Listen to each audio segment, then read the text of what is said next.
প্রশ্নের সূত্র ধরেই বলছি, সেটা হচ্ছে মিথ্যে মামলা করলে আসলে ব্যাপারটা কি হয়। মিথ্যে মামলা যদি আপনি কারো নামে করেন, সেটা যদি প্রমাণিত হয় সেটা মিথ্যে, সেটা কিন্তু আপনার উপর পরবর্তীতে সেটার দায় বর্তাবে এবং সেই একই অপরাধে মানে আপনি কি কারণে মিথ্যা মামলা করলেন ওই কারণেও কিন্তু আপনি জেলে যেতে পারেন। সো এইগুলো একদম এটা হচ্ছে খুব সত্য এবং খুবই আইনের একটা কথা। আপনার কাছে কি মনে হয় যে বারবার এই ধরনের মামলা দিয়ে একটা ছেলেকে এভাবে হ্যারাসমেন্ট করা? এখন আসলে সত্য মিথ্যা তো আইনে কোর্টে ট্রায়ালের মাধ্যমেই এটা বিবেচনা হবে। কোর্ট এটাকে বিবেচনায় নেবেন, কোর্ট বিভিন্ন কিছু সব কিছু তথ্য প্রমাণ কালেক্ট করেই তারপরেই তো বিচারটা করবেন।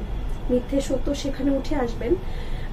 এভাবে ঢালাওভাবে মিথ্যা মামলা ওটাও বলা যেমন ঠিক নয়, আবার ওটাও বলা ঠিক নয় এটাই সঠিক। আমি বিগত অনেক ইন্টারভিউতে আপনাদেরকে বলেছি আমাদের দেশের যে কন্ডিশন, আমাদের আইনগুলো স্বাভাবিকভাবে মেয়েদের পক্ষে যায়। মেয়েরা একটা অভিযোগ করলে যেমন সবচেয়ে খুব আমাদের কোর্টে সবচেয়ে খুবই গুরুত্বপূর্ণ একটা জায়গা একটা মামলা হচ্ছে নারী শিশু নির্যাতনের ওই যে ধর্ষণ মামলাটা, যেমন বিয়ের প্রলোভনে ধর্ষণ। আসলে আমি মনে করি একজন আইনজীবী হিসেবে যে এই মামলাটা আসলে হওয়ার যৌক্তিকতা কতটুকু আপনারা শুনলে খুবই অবাক হবেন, দেশের মানুষ শুনলে খুবই অবাক হবেন। যেটা হচ্ছে এই ধরনের ভিকটিম যারা ভিকটিম হয় তারা মূলত আইনের আশ্রয় নেয় না, এবং যারা আইনের আশ্রয় নেয় ম্যাক্সিমাম মামলাগুলো মিথ্যে হয়, ভুয়া মামলাগুলোই সাজিয়ে এভাবে আনা হয়। কারণ বিয়ের প্রলোভনে ধর্ষণ শব্দটা দিয়ে কি বোঝা যায়? দুটো ব্যক্তির কনসেন্ট ছিল, যার কারণে তাদের মধ্যে একটা ইন্টিমেসি একটা সম্পর্ক হয়েছে। তার মাধ্যমে মামলায় যদি একজন ছেলেকে দায়ী করা যায়, আমি মনে করি তো সমানভাবে সেই মেয়েটাকেও দায়ী করা যেতে পারে। আর এটা তো আসলে জোরপূর্বক কিছু না, ধর্ষণ মূলত জোরপূর্বক হতে হয়।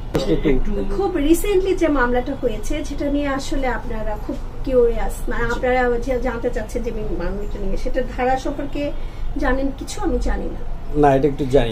সেটা ধারা হয়েছে 448, 323, 324, 307, 354, 506 অফ দ্য পেনাল কোড।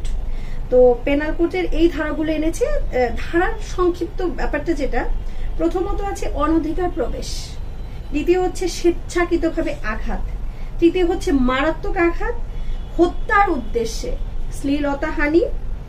শ্লীলতাহানির চেষ্টা সহ কি ভয়ভীতি প্রদর্শন। এই হচ্ছে এলিগেশন গুলো, কারণ ধারা বললে তো স্বাভাবিকভাবে সাধারণ মানুষ বুঝতে পারছে না।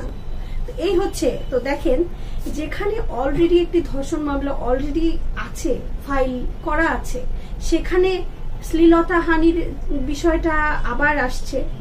আচ্ছা, আর আমরা কিন্তু সোশ্যাল মিডিয়ায়, আমি নিজেও যেটা সোশ্যাল মিডিয়ায় দেখেছি সেটা হচ্ছে তাদের মধ্যে একটা সেটেলমেন্ট হয়েছে, তারা একটা আপোষ মীমাংসার মধ্যে এসেছে এবং আমার মক্কেল আমাকে জানিয়েছে যে আপু আমাদের একটা আপোষ হয়েছে। তো আমরা তো কোর্টে গিয়েছি। তো আপনাদের উদ্দেশ্যে এবং দেশবাসীর উদ্দেশ্যে আমি একটা কথা বলতে চাই, আমি মামুনের রিসেন্টলি দুটো সেলিব্রিটি শো দেখেছি এবং বিখ্যাত দুজন মানুষ তাকে নিয়ে শো করেছেন। সেখানে তারা বলেছেন যে এই যে এই বিষয়টা বলছিলেন যে আপোষ করলা কেন আবার গেল, এরকম বিভিন্ন কিছু। আমি কিছুই বলবো না, আমি জানি আপনাদের উদ্দেশ্য এবং তাদের উদ্দেশ্য যারা শোগুলো করেছেন, ভিউ বাণিজ্যটা মনে হয় সর্বপ্রথম আসে। আমি জানি না আমার কথাগুলো রাখবেন কিনা বা আপনি চালাবেন কিনা, কিন্তু ভিউ বাণিজ্য করতে গিয়ে দেশের আইন আদালত আইনজীবী কারো প্রতি এমন কোনো কথা বললেন না যাতে আপনারা নিজেরাই কিন্তু ফেসে যেতে পারেন। তো ওখানে যারা উপস্থাপনা করছিলেন তাদের বিষয়গুলো আমি শুনেছি। একজন বলছিলেন মামুনকে যে তুমি ভালো একজন লয়ারের কাছে যাও। তো আমার মক্কেল আমার কাছেই তো আসবে, আমার কাছে এসেছে এবং বিগত দিনে আমি তাকে কিভাবে সাপোর্ট করেছি সেটা তো দেশবাসী জানে। তো আমার কথা হচ্ছে, না জেনে না বুঝে আম পাবলিক অনেক কথা বলতে পারে, কিন্তু আইনটা আসলে কিভাবে চলবে, আইন আদালত কিভাবে চলবে সেটা কিন্তু আমরা ওখানে বসে আমাদের আমাদের খুব টেকনিক্যালি কাজগুলো করতে হয় এবং একটা প্রসেসের মাধ্যমেই যেতে হয়। আপনি বললেন আজকে একটা, কালকে আরেকটা বললেন, এত সহজ না। ধর্ষণ মামলাটা কিন্তু কম্পাউন্ডেবল অফেন্সেই না, ধর্ষণটা কিন্তু কম্পাউন্ডেবল না। মানে এই মামলাটা, এই ন্যাচারের মামলাটাই কখনো কম্পাউন্ড করা যায় না, আপোষ করা যায় না।